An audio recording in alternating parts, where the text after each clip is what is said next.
Hey everyone, Bowling with the Fef back at Cedar Vale Lanes, Eagan, Minnesota for the 2024 PWBA GoBowling Twin Cities Open. We're here with Kelly Kulick, who just found out that she was the 25th qualifier, the last one in to Saturday. Tell us how that felt. It was a grind. I had great ball reaction. Well, I should say I didn't have great ball reaction. I had good execution.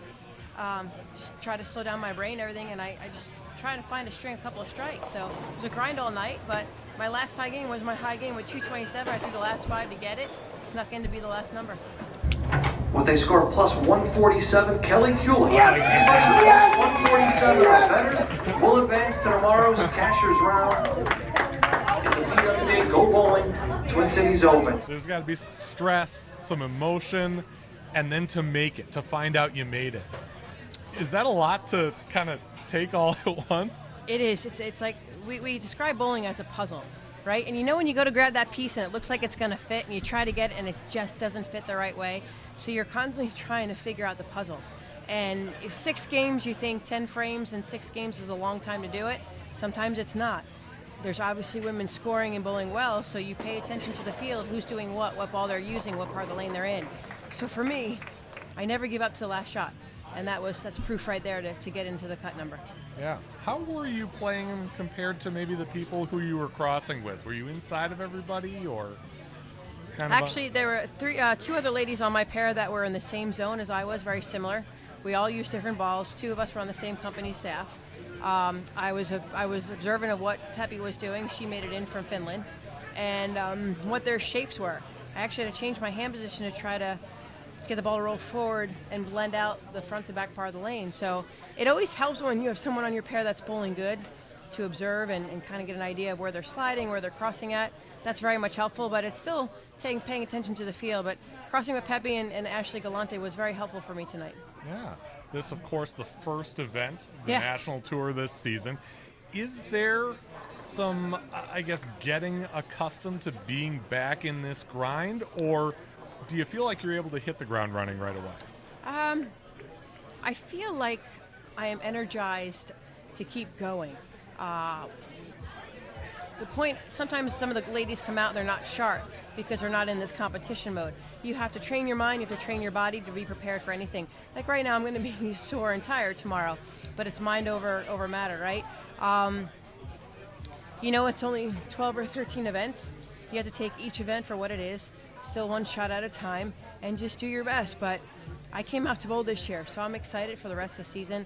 I'm happy I made the cut here tonight, and, just leads on to bigger and better things down the road. Yeah. If I'm not mistaken, you had a nice honor coming your way before this in the Collegiate Hall of Fame, the first class. Tell me about that. What does that mean to you? Oh, it was, college years are the best years of your life, right? And the fact that it took place in front of the other collegiate bowlers that were competing at the Nationals that week just kind of brought me back to when I was that age, that 19, 20-year-old range. I wanted to be inspirational for them. I wanted to tell them what it meant to me. Recognize my teammates that were part of that program and everything. But to be part of the first class is always very, very special, especially going in with Gordon and Rick Steelsmith and Carl Nicolai and then Jack Connaughton. It was some guys in this area as well. So there's how many firsts can you have? And there's got to be somebody that's got to go first. So it really humbled me, but really made me think back to where I was and how athletic and how competitive I was. That prepared me for this tour season. Yeah. You've done a lot of TV over the past few years. Do you like it? Does it make you better on or off the lanes? I've noticed that working the senior tour and ball repping for Storm Global and Rotogrip has helped me with my mind and the pictures I'm trying to see and matching up balls and so forth. I try to get to the puzzle and solve that puzzle faster. Repeat that question again. That's okay. Oh, the TV experience, TV yes. part, yeah. Well, my goal is to always be in front of the camera. But if I'm behind it, I really do justice to the women in front. I want to promote their strengths of their physical game, what they do so well, why they made the show, and what's going to propel them to the championship match and win. Dave Ryan, he's a pleasure and a joy to work side by side. He brings the animation, he brings the color. I'm the analyst, and it's always better in live formats. You really, sometimes I can't pick everything up, but I do. I enjoy watching great bowling.